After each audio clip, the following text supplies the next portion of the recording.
नाम चांदनी यादव। नमस्कार, राधे राधे दोस्त। आप लोग कैसे हैं? आई होप कि अच्छे ही होंगे। वीडियो अच्छा लगेगा तो लाइक एंड सब्सक्राइब करिएगा। आज मैं आप लोग को बताने वाली हूँ सच्ची घटना, जो सीतापुर की सच्ची कहानी है। आज की सच्ची घटना जो सुनाने जा रही हूँ, उत्तर प्रदेश का एक जिला है सीतापुर। सीतापुर है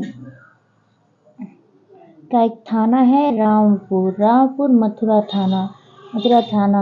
एक गांव है पहलापुर 11 मई 2024 सुबह 6 बजे उसकी पत्नी अपने पति के साथ छत पर सोई थी। पत्नी की आंख पहले पति से खुल जाती है तो अपने पत्नी से खुल जाती है और उसने उसके पति सुबह ठंडी हवा के कारण नींद उनकी नहीं खुल सकती थी। वो ठंडी हवा में आराम से सो रहे थे। उनकी आंख नींद से खुल नहीं रही थी। वो करवटें बदल रहे थे और इसी बीच में गोली चलने की आवाज आती है। उसकी औरत को एहसास होता है कि कहीं गोली चली है। तुरंत वह अपने पति को नींद से उठाने की कोशिश करती है।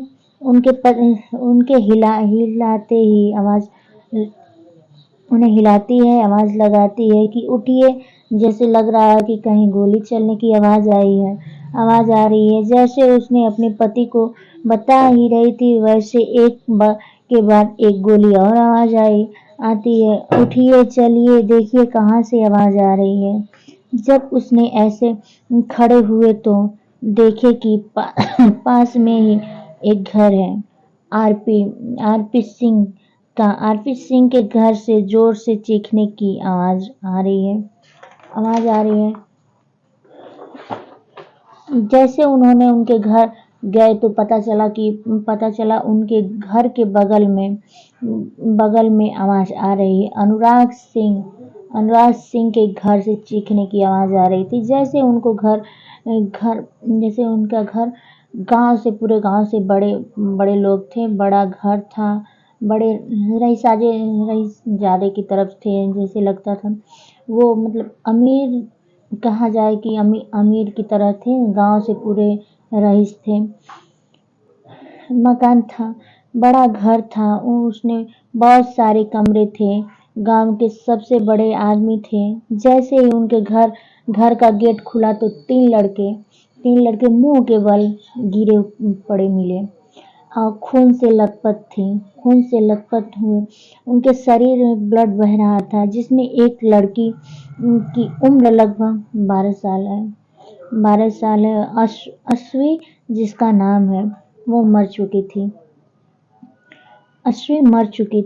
उसके पास में एक 8 साल का लड़का था जिसका नाम आरना का सांसें चल रही थी। 4 साल का लड़का था, अरविक है, उसकी भी सांसें चल रही थी। जैसे गांव वालों को पता चला तो सैकड़ों लोग भीड़ लग गया। एक दूसरे के चेहरे पर डर था। आखिर किसने किया, कैसे हुआ? सुबह का माहौल था। सब अभी कुछ लोग सोकर उठे थे, कुछ लोग टहल रहे थे। ऐसे जब कोई अचानक सा हादसा होता है किसी गांव में, अचानक पता चलता है, अफरा तफरी मच जाती है गांव में। ठीक ऐसे ही उनके गांव में भी हुआ। तो एक दूसरे के सब चेहरे को देख रहे हैं, क्या हुआ, कैसे हुआ। सैकड़ों लोग का भीड़ लग गया।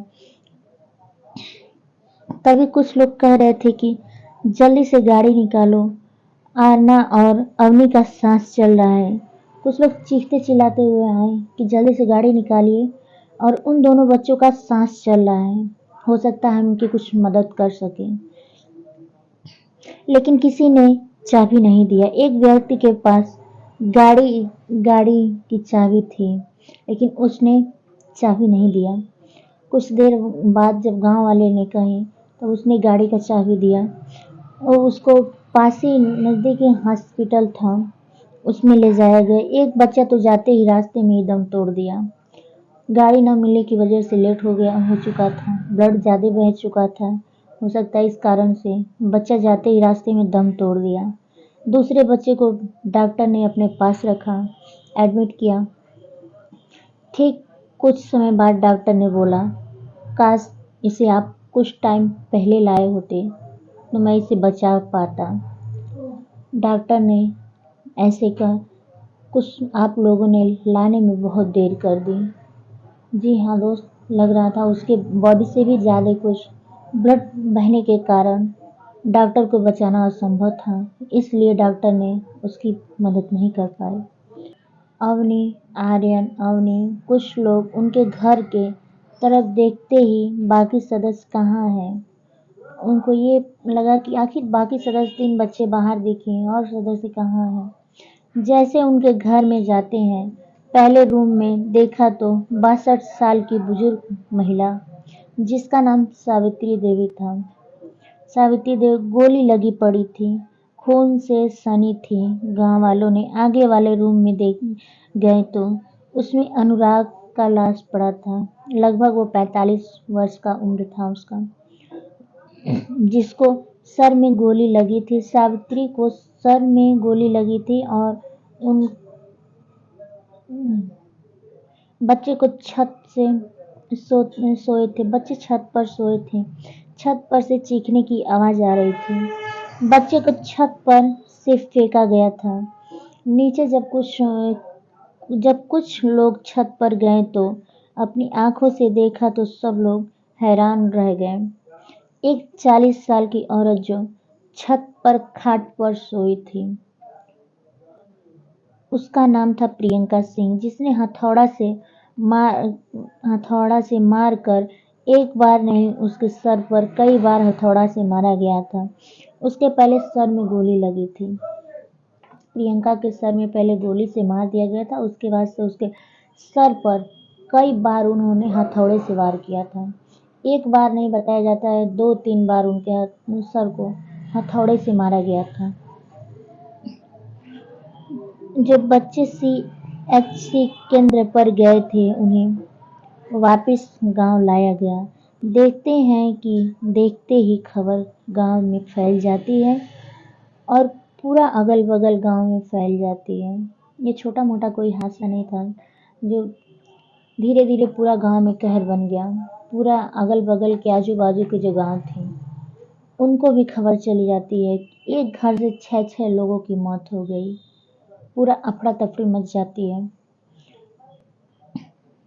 जब पूरा गांव दंग रह गया, एक ही 6 घर से लाश मिली। अनुराग सिंह और उसकी मां सावित्री 62 साल की थी। उनकी पत्नी 40 साल की थी प्रियंका, उनका हत्या कर दिया गया था। 12 साल की बेटी अश्वी, 8 साल का बेटा अवनी और 4 साल का बेटा आरव मारा जा चुका था। वो घर जो पूरा गांव में से अमीर था।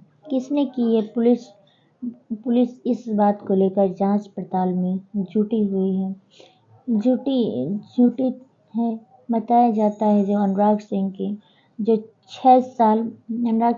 जो 6 साल इलाहाबाद में रहकर UPSC का तैयारी कर रहा था। जब वहां से दिल्ली की तरफ फ्लॉप करता था, तब वहां 2 साल तैयारी की थी। पूरा 8 साल में उसने UPSC का तैयारी किया था, लेकिन पूरी कोशिश की UPSC का एग्जाम क्रैक कर ले, लेकिन नहीं कर पाए। एग्जाम नहीं निकल पाया। BSc एग्रीकल्चर किया। उसमें खेती करने का उच्च हुनर था। यह कहते हैं दिलचस्पी थी उसको, खेती में दिलचस्पी था। बहुत अच्छी तरह से खेती कर लेता था। खेती करने का अलग-अलग तरीके ढूंढता रहता था। कैसे क्या खेती करके अपना आराम से गुजारा करता था। जिसका 260 बीघा जमीन घर में बताई जाती है। उसने अलग तरह से खेती करता था। उसने अपना पूरा देश में नाम रोशन किया था। किया था, उसको सम्मानित भी किया गया था। 2010 में प्रियंका सिंह से शादी की, एमसीए किया था। उसकी वाइफ जो थी प्रियंका सिंह एमसीए की थी, एमसीए किया था। लखनऊ में इंश्योरेंस कंपनी में जॉब करती थी। उनके 3 बच्चे भी हो गए थे, 3 बच्चे। और लखनऊ में कुर्सी रोड वहाँ पर फ्लैट लेकर जो 4 BHP का फ्लैट है, अपने बच्चे को एक बेहतरीन शिक्षा देने की कोशिश करती थी। ज़्यादातर अपने बच्चों के साथ लखनऊ में ही रहती थी। कभी सीतापुर में कुछ काम पड़ता था या कोई फंक्शन था तभी वो अटेंड करने आती थी। कभी काल सीतापुर में आती थी, वो हमेशा नहीं। ज़्यादातर बताया जाता है कि वो लखनऊ में ही अपने बच्चों के साथ रहती थी। ये अनुराग जो खेती करता था, जो उनका कमाई सालाना एक साल का 50 लाख इनकम था। IES IPS करने योग्य है। उनको भी ट्रेनिंग दिया था खेती के बारे में। बहुत बड़े बड़े लोगों को ट्रेनिंग देता था।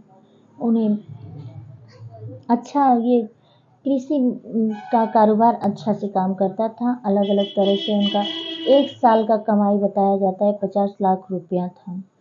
ये कोई छोटी मोटी बात नहीं है, बहुत बड़ी बात है कि उसने खेती करके भी इतना इनकम कमा लेते थे। बड़े बड़े लोगों को ट्रेनिंग भी देते थे। देश विदेश के लोग भी आया करते थे सीखने जानने के लिए किस तरह से खेती करता है। जब उसने अपना एक अलग ही अंदाज दिखाया था, तब उसने शुरुआती तौर पर किया, तब डिप्रेशन में आ गया था।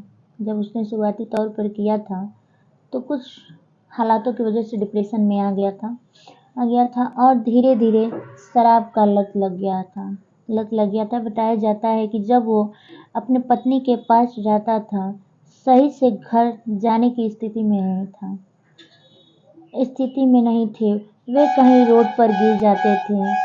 2023 में जब उनके पिता को पता चला कि उनका बेटा शराब का आदत लग गया है, एक पिता को धीरे धीरे वो घुटन सा महसूस होने लगा। उसी के सोच के कारण में 2023 में उनकी मृत्यु हो गई कि उनका बेटा ऐसा कर रहा है।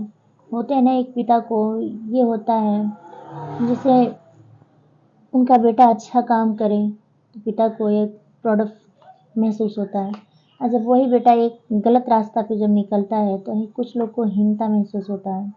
तो वैसे उनको भी हीनता के कारण वो उन्हीं के सोच की वजह से उनको मृत्यु हो गई 2023 में। नहीं रह पाते थे उनके चाचा, तो उन्होंने बताया कि उस शराब के बिना उनको लत लग गई थी, शराब के बिना एक दिन भी नहीं रह पाते थे। शराब की वजह से उनके पड़ोसन में लोग बोलते हैं कि अपनी पत्नी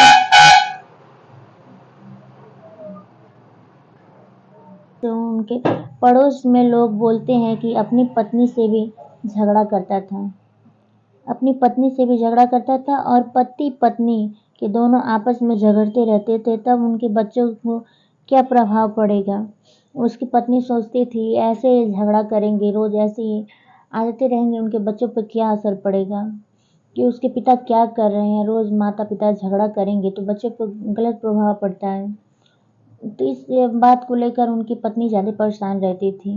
हालांकि वो लखनऊ में रहती थी, लेकिन बच्चे हैं, कभी न कभी पता ही चली जाता था। उनके पिता दारू पीकर जाते थे लखनऊ, बच्चों के सामने ऐसा बिहेव करते थे जैसे कि वो आपकी ऐसा हालत और ऐसा कंडीशन रहेगा तो हम लोग विकास नहीं कर पाएंगे और नीचे की तरफ ही जाएंगे। लेकिन उसने अपनी पत्नी की बात समझ में नहीं आती थी। हालांकि पुलिस ने अभी पूरी तरह से खुलासा नहीं किया है। पुलिस का कहना है कि जब आदमी शराब के नशे में हो जाता है तो उसे ऐसा किया हो, अपने बच्चों को छत पर से फेंका, पत्नी को हथौड़े से मारा और मां की हत्या कर फिर अपने को गोली मार ली। लेकिन कुछ लोग का कहना है कि एक उनका सगा भाई था जो उन्हें भी झगड़ा हुआ करता था। उनके पिता के चले जाने के बाद जो प्रॉपर्टी थी, पैसे थे, उन बात को लेकर के उन लोगों में आना-सुनी झगड़ा हो जाता था। कुछ पैसे को लेकर जब छत पर पहले गोली चला तो उनकी माँ को डर था कि उनके अपने भाई को न मार दे, इसलिए उसने दरवाज़ा में बंद कर दिया था। फिलहाल अभी इस मामले को कुछ नहीं कहा जा सकता। पुलिस अभी इस बात से खुद हैरान है जब तक इसका पता नहीं चलता आखिर मामला क्या है। जी हाँ दोस्त, मेरा नाम चांदनी यादव है और मैं एक सच्ची घटना आपको पेश करती हूँ। मेरा मकसद किसी को दुखाना और ठेस पहुँचाना नहीं है। वीडियो अच्छा लगे तो लाइक एंड सब्सक्राइब करिएगा और ज़्यादा से ज़्यादा सपोर्ट करिएगा। फ्रेंड्स, अभी इस बात का कोई खुलासा नहीं हुआ है। अभी पुलिस इस बात को छानबीन कर रही है। जब ये पता चलेगा तो आप लोग को इसकी सच्चाई, पूरा मामला सामने आएगा। जी हाँ, नमस्कार दोस्तों। फिर मिलते हैं अगले वीडियो में।